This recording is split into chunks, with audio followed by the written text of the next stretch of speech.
दिल्ली दंगों के आरोपियों की। शर्जिल इमाम, उमर खालिद को सुप्रीम कोर्ट ने बेल नहीं दी है, यानी दोनों को कोर्ट से राहत नहीं मिली है। सोचिए, 5 साल बाद भी उमर खालिद जेल में ही रहेगा।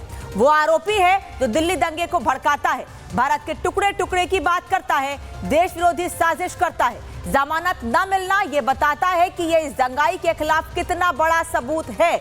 इसके अलावा दूसरी बड़ी खबर आपको बताएंगे बिग एक्सक्लूसिव में, वो होगी दुश्मन देश पाकिस्तान की, क्योंकि पाकिस्तान अब पानी के लिए, बूंद बूंद पानी के लिए तरसेगा। भारत ऐसी पक्की तैयारी करने जा रहा है कि केंद्रीय मंत्री मनोहर लाल खट्टर खुद इसका जायजा ले रहे हैं और वो कल किश्तवाड़ में मौजूद थे, जहां उन्होंने भारत की तैयारियों का जायजा लिया। तीसरी बड़ी खबर आज बिग एक्सक्लूसिव में कौन सी बताने वाली हूं आपको, संभल की। जी हां, जहां बिजली चोरी हो रही थी, बड़े पैमाने पर बिजली चोरी हो रही थी। टीम योगी संभल के शुद्धिकरण में लगी हुई है।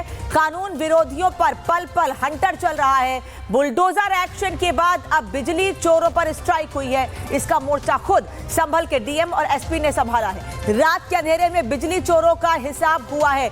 इन तीनों खबर पर विस्तार से बात करेंगे, लेकिन सबसे पहले बात इस वक्त की सबसे बड़ी खबर की, बात शर्जिल इमाम, उमर खालिद की, जिन्हें सुप्रीम कोर्ट से राहत नहीं मिली है। शर्जिल इमाम, उमर खालिद अभी जेल में ही रहेंगे।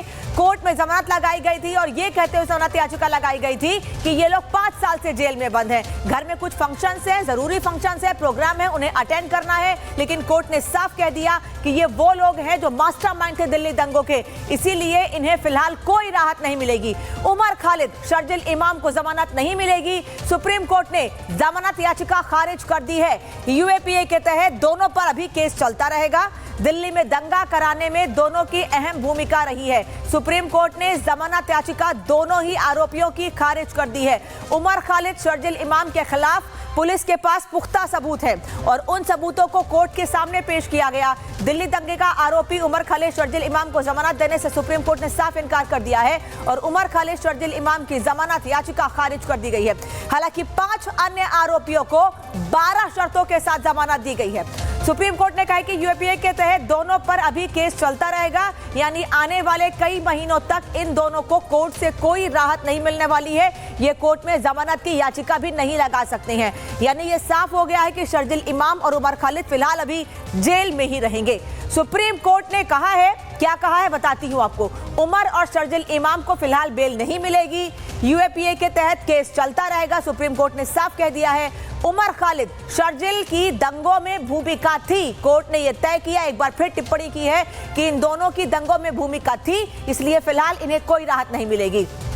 उमर खालिद, शर्जिल इमाम की साजिश तथ्यों से स्पष्ट है। जो सबूत है, जो तथ्य पेश किए गए कोर्ट के सामने, उससे एक बात साफ है कि दिल्ली दंगों में इनकी सबसे बड़ी साजिश थी। लंबे समय तक जेल में रहना बेल का आधार नहीं हो सकता है। संविधान आजादी को अलग थलग करके नहीं देखता है, यानी अगर आप देश के किसी हिस्से का या देश का माहौल खराब करने की कोशिश करेंगे तो आपको कोर्ट से राहत नहीं मिलेगी, यह साफ हो गया है। इस दौरान वकील जो उस दौरान कोर्ट रूम में मौजूद थे, वो क्या कह रहे हैं, सुनिए।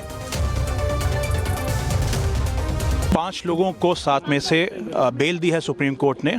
सुप्रीम कोर्ट ने यह भी कहा है 2 लोगों का, उमर खालिद और शर्जिल इमाम की बेल खारिज करते हुए कि केस जल्दी से जल्दी चलना चाहिए और अगर 1 साल में सारे प्रोटेक्टेड विटनेस जो होते हैं, अगर वो उनका एग्जामिनेशन ख़त्म नहीं हुआ तो 1 साल बाद उमर खालिद और शर्जिल इमाम बेल के लिए फिर अप्लाई कर सकते हैं। 1 साल से पहले नहीं कर पाएंगे वो? जी नहीं। तो सुप्रीम कोर्ट ने और भी क्या कंडीशंस लगाई हैं जब ये बेल ग्रांट करी है? उन्होंने कहा है कि 12 कंडीशन अप्लाई करी हैं, बट अभी जजमेंट पूरा बाहर नहीं आया है, तो वो हमारे पास अभी अवेलेबल नहीं है कंडीशन। वहीं दिल्ली दंगों के पीड़ितों से भी हमने बातचीत की है। उनका यह कहना है कि एक बड़ी राहत की खबर है कि इन दोनों आरोपियों को जमानत नहीं मिली है। पीड़ित राहुल सोलंकी के पिता ने कहा कि आरोपियों को मौत की सजा से कम नहीं होना चाहिए और अगर जिस तरह से इन लोगों ने माहौल खराब किया है, अगर कोर्ट में सबूत रखे गए हैं और उसके बाद भी इन्हें छोड़ा जाता है तो अन्याय होगा। फिलहाल कोर्ट के फैसले का अभी स्वागत किया है उन्होंने, सुनिए। हरी जी, अभी आप जो एक्सपेक्ट कर रहे थे उसमें से कुछ हद तक सुप्रीम कोर्ट का जो फैसला है वो आपके फेवर में है। जो 2 प्राइम अक्यूज थे, जो मुख्य आरोपी थे, उनको जो है बेल नहीं दी गई है, हालांकि 5 लोगों को बेल जो है वो दे दी गई है। क्या सोचते हैं आप इसके लिए? इसके लिए हम कहना चाहेंगे 2 लोगों को जो बेल नहीं दी गई है उसके लिए सुप्रीम कोर्ट का शुक्रिया अदा करना चाहेंगे, लेकिन 5 लोगों को जो बेल दी गई है ये दुर्भाग्यपूर्ण है, बेल नहीं देनी चाहिए। इनको बेल देने का मतलब है कि हम सनातनियों को फांसी देने का काम किया जा रहा है, तो जो कि नहीं होना चाहिए। तो इसलिए हम तो यही अनुरोध करेंगे कि भाई इनको बेल दिए, आगे चल कर इनको फास्ट ट्रैक कोर्ट में ट्रायल लेकर इनको फांसी देने का काम सब लोगों को किया जाए। सुप्रीम कोर्ट ने अपने जो वर्डिक्ट है उसमें ये भी कहा है कि अब इसके बाद से जो प्रोसीडिंग होगी वो रेगुलर इंटरवल्स में होंगी। तो इससे आप क्या एक्सपेक्ट कर रहे हैं कि क्या फैसला जो है इसके आगे इस मामले में जो है वो सुनाया जाना चाहिए? क्या सज़ा होनी चाहिए इन सभी आरोपियों को जो इस मामले से, जो इस आतंकवादी मंसूबों के साथ, जो इस दिल्ली रायट से जुड़े मामले से जुड़े हुए हैं? तो हम तो इसमें यही कहना चाहेंगे जी, इसमें इनको बड़ी से बड़ी सज़ा दी जाए, और फांसी से बड़ी मैं कोई सज़ा मानता नहीं कि कोई होगी। इनको फांसी अगर नहीं दी गई तो आगे सनातन को ख़त्म करने का काम करेंगे, जगह जगह दंगे करेंगे, और देश में जगह जगह दंगे होते हैं तो यही लोग करते हैं, कोई और नहीं करता है। जगह जगह आप देखते हो मस्जिद मदरसों में नोटों की फैक्ट्रियाँ पाई जाती हैं, और देश को हर तरह से कमज़ोर करने का काम करते हैं। सनातन को ख़त्म कर देना चाहते हैं, शरीयत को लागू करवा देना चाहते हैं। सुप्रीम कोर्ट ये चाहता है कि भाई शरीयत लागू हो। और बातचीत का दो मेहमान हमारे साथ जुड़े हैं। मुमताज आलम रिजवी हैं, मुस्लिम स्कॉलर हैं, और इसके अलावा आचार्य विक्रमादित्य मेरे साथ जुड़ रहे हैं, धर्मगुरु, हिंदू धर्मगुरु। आप दोनों का स्वागत है। लेकिन मुमताज जी, सबसे पहले मैं कोर्ट ने जो कहा है वो आपको बता देती हूँ। आपने सुना भी होगा, कोर्ट ने साफ कहा है कि लंबे समय तक जेल में रहना को इनकी बेल का आधार नहीं हो सकता है, और तथ्यों से स्पष्ट है कि दिल्ली दंगों में इन दोनों यानी शर्जिल इमाम, उमर खालिद की बड़ी भूमिका थी। यानी फिलहाल कोई राहत नहीं दोनों को। बहुत बहुत शुक्रिया अनामिका जी आपका। और एक शेर है कि दिल ना उम्मीद तो नहीं, नाकाम ही तो है, लंबी है गम की शाम मगर शाम ही तो है, आखिर तो एक रोज करेगी नदर वफा, वो यार खुश खसाल सरे बाम ही तो है। मैं सुप्रीम कोर्ट के फैसले का खैर मकदम करता हूं, क्योंकि कम से कम 5 लोगों को जमानत मिल गई है, वो भी इन्हीं के साथ थे। और ऐसी उम्मीद की जा रही है कि आने वाले दिनों में शर्जील इमाम और उमर खालिद को भी जरूर जमानत मिलेगी। और हम इसलिए ये बात कह रहे हैं क्योंकि अभी उनका ट्रायल शुरू नहीं हुआ है और वो मुल्जिम है। और हमने देखा है कि इस मुल्क में जो मुजरिम भी हो गए वो भी किस तरह से चुनाव उन्हें लड़ाया जाता है और संसद तक भेज दिया जाता है।